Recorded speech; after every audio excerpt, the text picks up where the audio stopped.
യേശു നൽകും ദൂതുകളേന്തി വരുന്നു ഞങ്ങൾ ചങ്ങാതി, വരുന്നു ഞങ്ങൾ ലിറ്റിൽ നിൽക്കും കൂട്ടുകാരൻ നിങ്ങൾക്കരികെ. യേശു നൽകും ദൂതുകളേന്തി വരുന്നു ഞങ്ങൾ ചങ്ങാതി, വരുന്നു ഞങ്ങൾ ലിറ്റിൽ നിൽക്കും കൂട്ടുകാരൻ നിങ്ങൾക്കരികെ. വാ വാ ചങ്ങാതി, വാ വാ ചങ്ങാതി, ലിറ്റിൽ മിക്കിനോട് ചേർന്ന് ഈശോയെ വാഴ്ത്താം.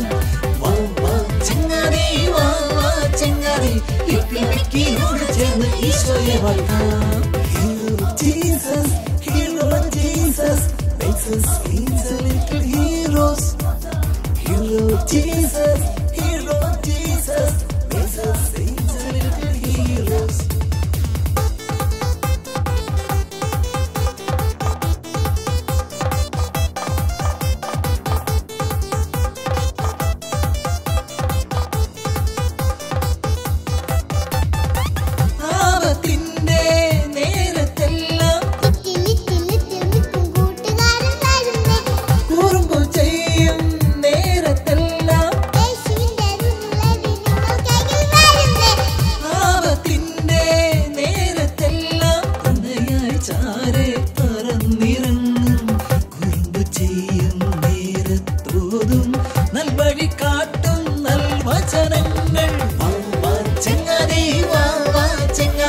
ലിറ്റിൽ മിക്കിനോട് ചേർന്ന് ഈശോയെ വാഴ്ത്താം. വാ വാ ചങ്ങാതി, വാ വാ ചങ്ങാതി, ലിറ്റിൽ മിക്കിനോട് ചേർന്ന് ഈശോയെ വാഴ്ത്താം. വാ വാ ചങ്ങാതി, വാ വാ ചങ്ങാതി, ലിറ്റിൽ മിക്കിനോട് ചേർന്ന് ഈശോയെ വാഴ്ത്താം. വാ വാ ചങ്ങാതി, വാ വാ ചങ്ങാതി, ലിറ്റിൽ മിക്കിനോട് ചേർന്ന് ഈശോയെ വാഴ്ത്താം.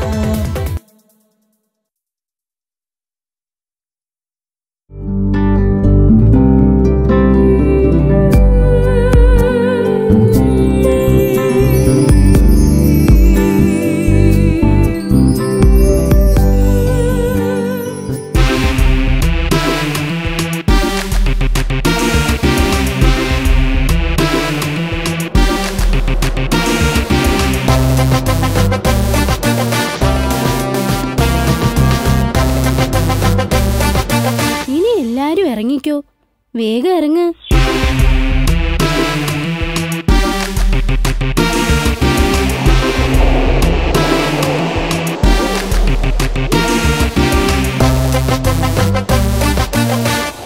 ഞങ്ങൾ കടലിൽ കുളിച്ചോട്ടെ സിസ്റ്റർ?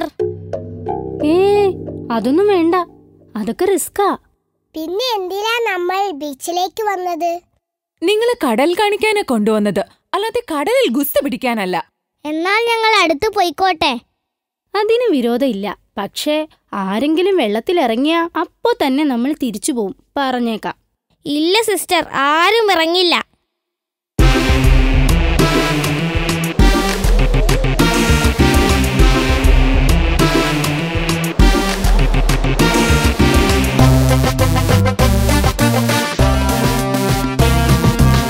ഈ കുട്ടികളെയും കൊണ്ട് പിക്നിക് വരുന്നത് വലിയ തലവേദനയാ.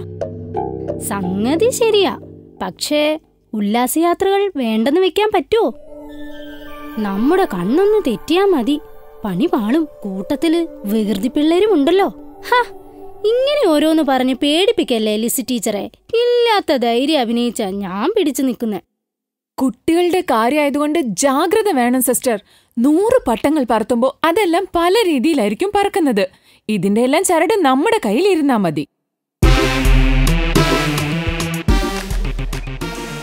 എടാ തക്കുടു, ഈ കടലിൽ എന്തൊക്കെ ജീവികളായിരിക്കുമല്ലേ?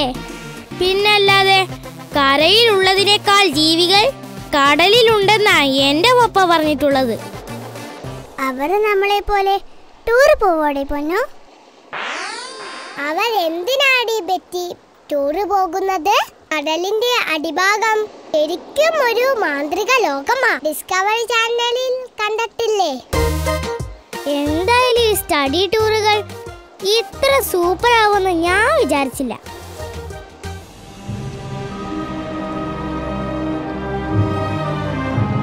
ഹായ് കാവൽ മാലാഖമാർ. ഞങ്ങൾ പിക്നിക്കിന് വന്ന കാര്യം മാലാഖമാർ എങ്ങനെയാ അറിഞ്ഞത്? ഉണ്ണീഷോയുടെ കണ്ണുകൾ എപ്പോഴും ഈ ലോകത്തെ നോക്കിക്കൊണ്ടിരിക്കുകയാണ്. പിന്നെയാണോ നിങ്ങൾ പിക്നിക്കിന് പോകുന്ന കാര്യം പറയാതിരുന്നത്? കൂട്ടുകാർ ഹാപ്പി ആണല്ലോ അല്ലേ? അതെ റാഫേൽ, അടിപൊളി കാഴ്ചകളാ. എന്നാ ഞങ്ങൾ പുതിയ കാഴ്ച കാണിച്ചു തരാം. എന്ത് കാഴ്ച? അതൊക്കെയുണ്ട്, ഞങ്ങളുടെ കൂടെ വരൂ. അയ്യോ, ഞങ്ങളെ കണ്ടില്ലെങ്കിൽ എല്ലാവരും പേടിക്കും. അതോർത്ത് നിങ്ങൾ പേടിക്കേണ്ട. നമ്മൾ തിരിച്ചു വരുന്നത് വരെ ആരും നിങ്ങളെ അന്വേഷിക്കില്ല. എന്താ പോരെ? അത് മതി. എന്ന് ഞങ്ങളെ തൊട്. എന്തിനാ തൊടുന്നത്? തൊട്, ഒരത്ഭുതം കാണിക്കാം.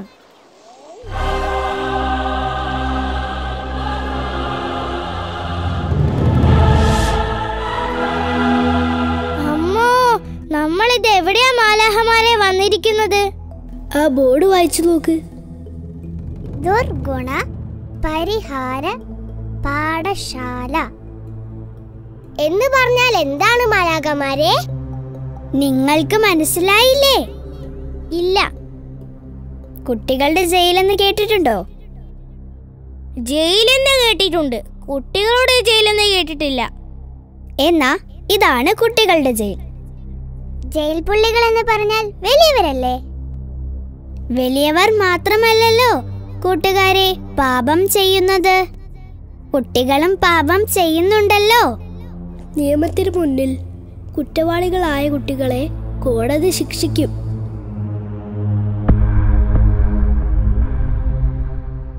ആ പോലീസുകാരൻ നമ്മളെ പിടിച്ച് പുറത്താക്കുവോ? അയാൾക്ക് നമ്മളെ കാണാൻ പറ്റില്ല, പക്ഷെ നമുക്ക് എല്ലാരെയും കാണാം. കുട്ടി കുറ്റവാളികളെ കാണാൻ പറ്റുമോ? അതിനെന്താ, വന്നോളൂ. അമ്മോ, വാതിൽ തുറക്കാതെ നമ്മൾ എങ്ങനെയാ അകത്ത് കടന്നത്? നമ്മളെ തടഞ്ഞു നിർത്താൻ ഒരു വാതിലിനും കഴിയില്ല. വരൂ.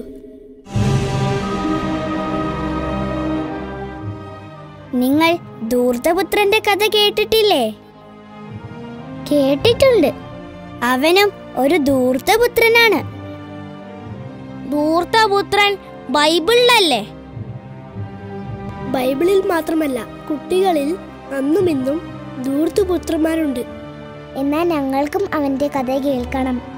അതിനെന്താ, എല്ലാ കുട്ടികളും അവന്റെ കഥ കേൾക്കണം. കാരണം ആരും അവനെ പോലെ ആവാൻ പാടില്ല.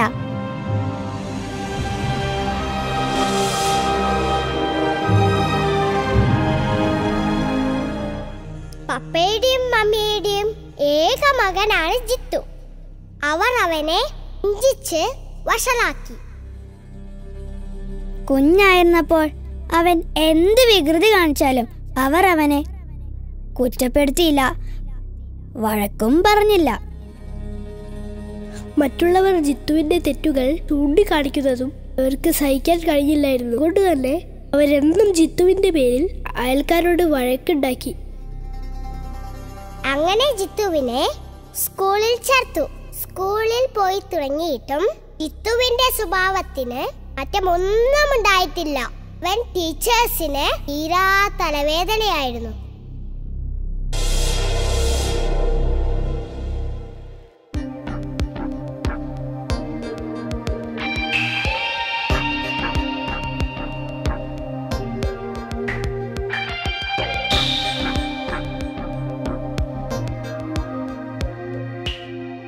അവർ കരയുന്നത് കാണാൻ നല്ല രസമായിരിക്കും. അമ്മോ, വാട അങ്ങനെയൊന്നും ചെയ്യാൻ പാടില്ല. സ്കൂള് വിട്ട സമയമാണ്. കുട്ടികൾക്ക് കൊണ്ടാലും സാരമില്ല, അവർ കരയുന്നത് കാണാൻ നല്ല രസമായിരിക്കും. എനിക്ക് പേടിയാ, ഞാൻ സമ്മതിക്കില്ല. അതിന് നിന്നെ സംബന്ധം മാർക്ക് വേണം.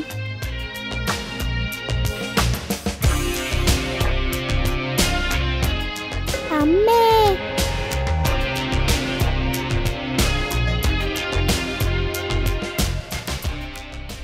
ആരാടാ കല്ല് വലിച്ചിരുന്നത്? ഈ അനന്തുവാ ടീച്ചർ. ആഹാ, അനന്തുവാണോ? അയ്യോ, ഞാനല്ല ടീച്ചർ. ചിത്തു കള്ളം പറയുന്നതാ. സത്യം പറഞ്ഞോ? അതാ രണ്ടാൾക്കും നല്ലത്. ഞാൻ സത്യമാ പറഞ്ഞത്. എറിയണ്ടെന്ന് ഞാൻ പറഞ്ഞതാ, പക്ഷെ ഇവൻ കേട്ടില്ല.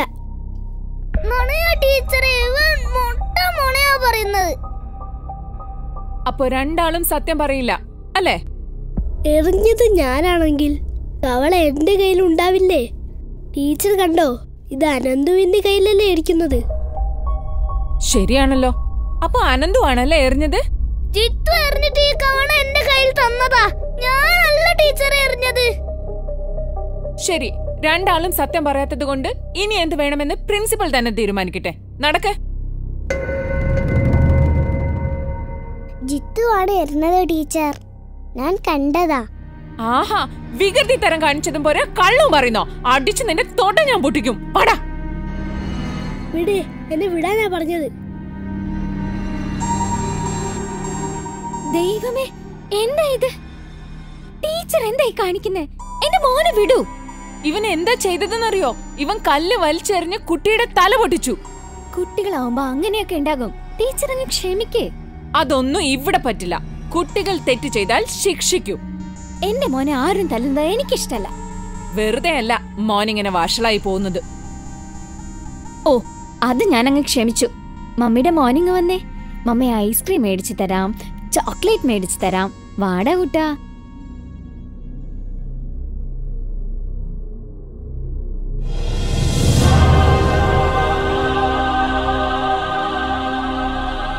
ജിത്തു ചെയ്തത് ശരിയാണെന്ന് കൂട്ടുകാർക്ക് തോന്നുന്നുണ്ടോ? ഇല്ല. ആരോടും കള്ളം പറയരുത്, പ്രത്യേകിച്ച് മുതിർന്നവരോടും ഗുരുക്കന്മാരോടും. കിട്ടു പറഞ്ഞത് ശരിയാണ്. ഗുരുനാഥന്മാർക്കും മുതിർന്നവർക്കും നിങ്ങൾ മഹനീയ സ്ഥാനം കൊടുക്കണം. ഇനി വേറൊരു കാര്യം ചോദിക്കട്ടെ, ജിത്തുവിന്റെ മമ്മി ചെയ്തത് ശരിയാണോ? അല്ല. അവന്റെ മമ്മി ഒരിക്കലും അങ്ങനെ പറയാൻ പാടില്ലായിരുന്നു. എനിക്കത് കേട്ടപ്പോഴേ സങ്കടമായി. വെട്ടിക്കോ? എനിക്കും സങ്കടം വന്നു. തക്കുടുവിനോ? എനിക്കും. പക്ഷേ ഈ സങ്കടമൊന്നും ജിത്തുവിന്റെ പപ്പയ്ക്കില്ലായിരുന്നു. പപ്പയ്ക്കും മമ്മിയുടെ അതേ സ്വഭാവമായിരുന്നു. രണ്ടാളും ജിത്തുവിനെ ചീത്ത കുട്ടിയാക്കാൻ മത്സരിക്കുകയായിരുന്നു. ചീത്ത കുട്ടിയാക്കാനോ? അതേ, കുട്ടികളെ നേർവഴിക്ക് നടത്തേണ്ടത് മാതാപിതാക്കളുടെ കടമയല്ലേ? അവർ അതിന് തയ്യാറാവുന്നില്ലെങ്കിൽ കുട്ടികൾ വഴിതെറ്റിപ്പോകുന്നതിന് മാതാപിതാക്കൾ തന്നെയല്ലേ ഉത്തരവാദികൾ? പക്ഷെ സ്വന്തം കുട്ടികൾ ചീത്തയാവാൻ ഏതെങ്കിലും മാതാപിതാക്കൾ ആഗ്രഹിക്കുമോ? ആഗ്രഹിക്കാതെ ചെയ്യുന്ന തെറ്റല്ല എന്നാണ് തക്കുടു പറയുന്നത്? എന്നല്ല, നമ്മൾ തെറ്റ് ചെയ്താൽ അതിന്റെ ശിക്ഷ അനുഭവിക്കണം. അതുകൊണ്ട് കുട്ടികൾ തെറ്റ് ചെയ്യാതിരിക്കാനാണ് മാതാപിതാക്കൾ ശ്രദ്ധിക്കേണ്ടത്, അല്ലാതെ അവരെ ന്യായീകരിക്കുകയല്ല വേണ്ടത്. നമ്മുടെ ജിത്തുവിന് പിന്നെ എന്താ പറ്റിയത്? ജിത്തു ഒരു വികൃതി കുട്ടിയായി തന്നെ വളർന്നു. അവൻ ഹൈസ്കൂളിൽ പഠിക്കുമ്പോൾ ആനുവൽ എക്സാമിനേഷൻ സമയത്ത് ഒരു സംഭവം ഉണ്ടായി. എന്ത് സംഭവം? ജിത്തു പരീക്ഷയ്ക്ക് കോപ്പി അടിച്ചു. ടീച്ചർ അവനെ കൈയോടെ പിടികൂടി. അവന്റെ പാരന്റ്സിനെ വിളിപ്പിച്ചു.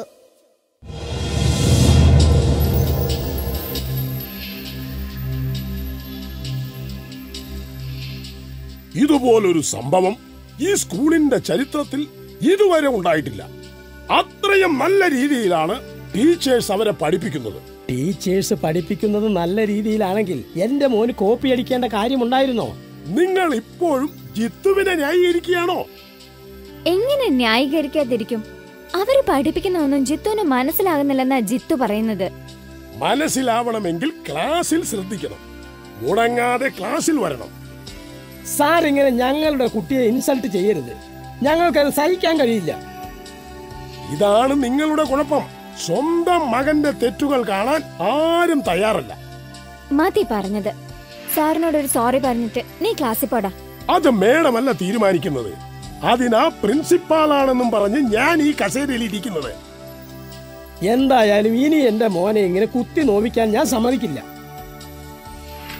നിങ്ങൾ എന്താ ഉദ്ദേശിക്കുന്നത്? ഇവനെ ഇവിടെ പഠിപ്പിക്കാൻ ബുദ്ധിമുട്ടാണെങ്കിൽ അത് പറഞ്ഞാ മതി. ഇതിലും നല്ല സ്കൂളിൽ വിട്ട് ഞാൻ പഠിപ്പിച്ചോളാം.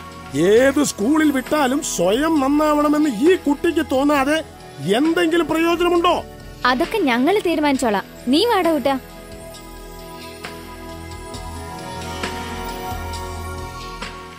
കഷ്ടം തന്നെ, ഇങ്ങനെയും പാരന്റ്സോ? ആ പ്രിൻസിപ്പലിന് എന്ത് വിഷമമായി കാണും.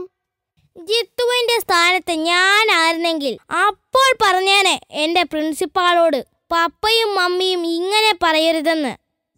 അതെങ്ങനെയാ? ചെറുപ്പത്തിൽ തന്നെ കല്ലും കവണിയുമായിട്ടല്ലേ നടപ്പ്. പിന്നെങ്ങനെയാ?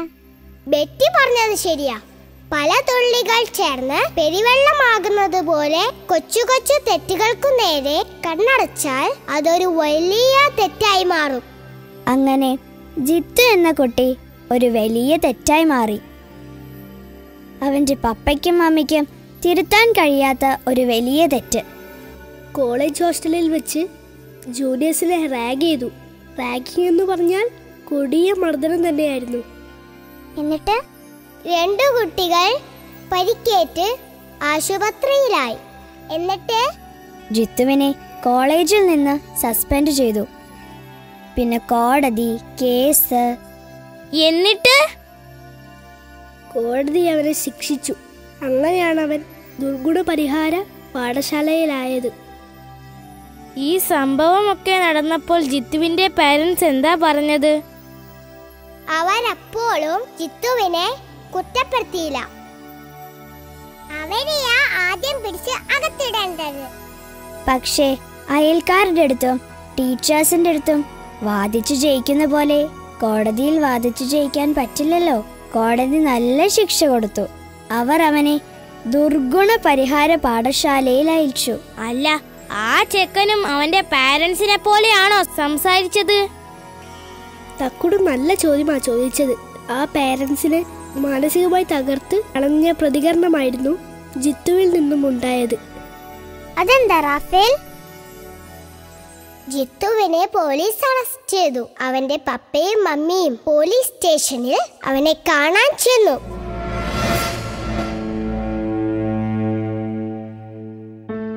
മോനെ ജിത്തു, എന്ത് വേണം? സാർ, ഞങ്ങൾ ജിത്തുവിന്റെ പപ്പയും മമ്മിയാണ് സാർ. ഓഹോ, എന്താണാവോ പോന്നത്? ഞങ്ങളുടെ മോൻ അങ്ങനെ ഒന്നും ചെയ്യില്ല സാറേ. ഇവനെ ആരോ കള്ളക്കേസിൽ കുടുക്കിയതാ. മിണ്ടിപ്പോകരുത്. പ്രതി കുറ്റം സമ്മതിച്ചു. ഇനി നിങ്ങൾ എന്തിനാ അവന് വേണ്ടി വാദിക്കുന്നത്? സാർ, ഞങ്ങൾക്ക് ജിത്തുവിനോടൊന്ന് സംസാരിക്കണം. എനിക്ക് സംസാരിക്കണം സാറേ. കേട്ടില്ലേ? അവന് സംസാരിക്കാൻ താല്പര്യമില്ലെങ്കിൽ ഞാനെന്ത് പറയാനാ? എനിക്ക് സംസാരിക്കണം. ഞാൻ ഇവന്റെ മമ്മിയാ. മമ്മിയോട് സംസാരിക്കണമെന്ന് അവനൂടെ തോന്നണ്ടേ? സാർ, ഇവൻ അങ്ങനെയൊക്കെ പറയും സാറേ. സാർ പെർമിഷൻ തന്നാ മതി. ഞാൻ തടയുന്നില്ല. ചെന്ന് സംസാരിക്ക്. നീ എന്താടാ മോനെ ഞങ്ങളോട് സംസാരിക്കണമെന്ന് പറഞ്ഞത്? ഇന്നത്തെ എന്റെ അവസ്ഥയ്ക്ക് നിങ്ങൾ രണ്ടുമാണ് കാരണക്കാർ. ഞങ്ങളോ? ഞങ്ങൾ എന്ത് ചെയ്തെന്നാ? എന്നെ ശിക്ഷിച്ച് വളർത്തേണ്ടതിന് പകരം കൊഞ്ചിച്ച് വഷളാക്കി തെറ്റ് തെറ്റാണെന്ന് പറഞ്ഞു തന്ന് നിങ്ങൾ എന്നെ തിരുത്തിയില്ല. ദൈവോപായത്തിൽ നിങ്ങൾ എന്നെ വളർത്തിയില്ല. അതൊക്കെ നിന്നോടുള്ള ഇഷ്ടം കൊണ്ടല്ലേ മോനെ? അല്ല, എന്നോട് നിങ്ങൾക്ക് ശരിക്കും ഇഷ്ടമുണ്ടായിരുന്നെങ്കിൽ ഞാൻ ഇങ്ങനെയൊന്നും ആവില്ലായിരുന്നു. പൊയ്ക്കോ മോനെ, പൊയ്ക്കോ. എനിക്ക് നിങ്ങളെ കാണണ്ട. ഞങ്ങൾക്ക് നീ മാത്രമല്ലേ ഉള്ളൂ. ഇനി ഞങ്ങൾ എന്തിനാടാ ജീവിക്കുന്നത്? അത് ദൈവത്തോട് ചോദിക്ക്. ദൈവം നല്ലൊരു മാർഗം കാണിച്ചു തരും. ഞങ്ങളുടെ സമ്പാദ്യം എല്ലാം നഷ്ടപ്പെട്ടാലും നിന്നെ ഞങ്ങൾ പുറത്തിറക്കും. വേണ്ട മമ്മി, നിങ്ങളുടെ ഏറ്റവും വലിയ സമ്പാദ്യമായിരുന്നു ഞാൻ. എൻ്റെ ഏറ്റവും വലിയ സമ്പാദ്യമായിരുന്നു നിങ്ങൾ. എന്നെ ഒരു ചീത്ത കുട്ടിയായി വളർത്തിയതിൻ്റെ പേരിൽ ഞാൻ ഇന്നൊരു കുറ്റവാളിയായി. ഇനിയും എന്നെ സ്നേഹിക്കരുത്. എൻ്റെ തെറ്റിന് എനിക്ക് ശിക്ഷ അനുഭവിക്കണം. അല്ലെങ്കിൽ ദൈവം പോലും എന്നോട് പൊറുക്കില്ല.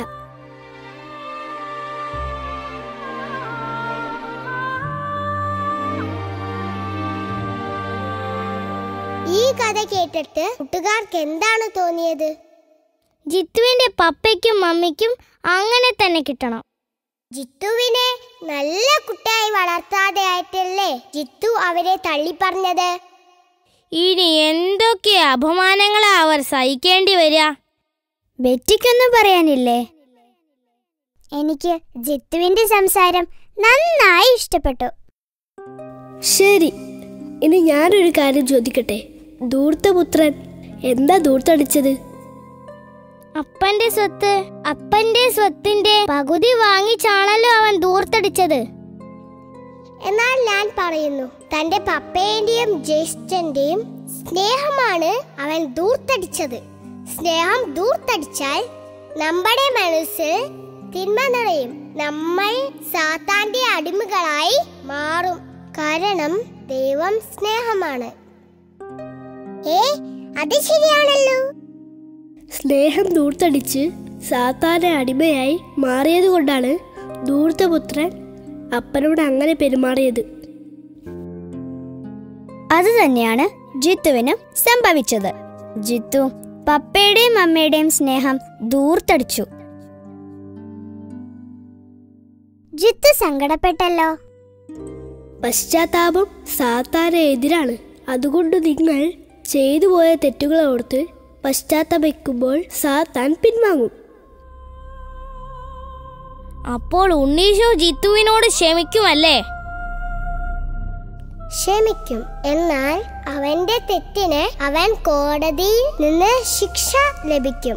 അതുകൊണ്ട് പാപം ചെയ്യാതിരുന്നാൽ ശിക്ഷയിൽ നിന്ന് ഒഴിവാവാം.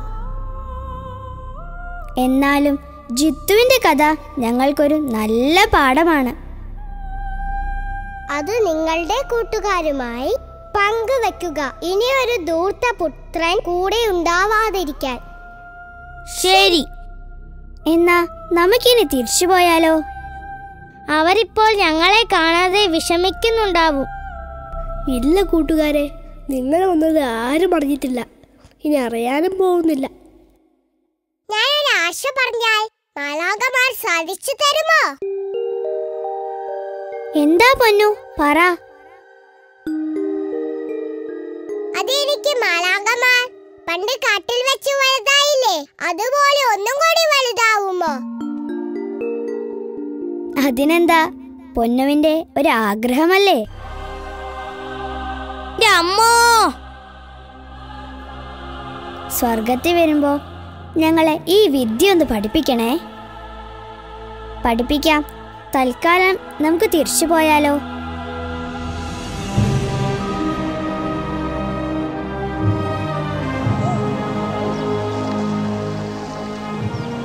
എന്നാ ഞങ്ങൾ പോട്ടെ. ശരി കൂട്ടുകാരെ.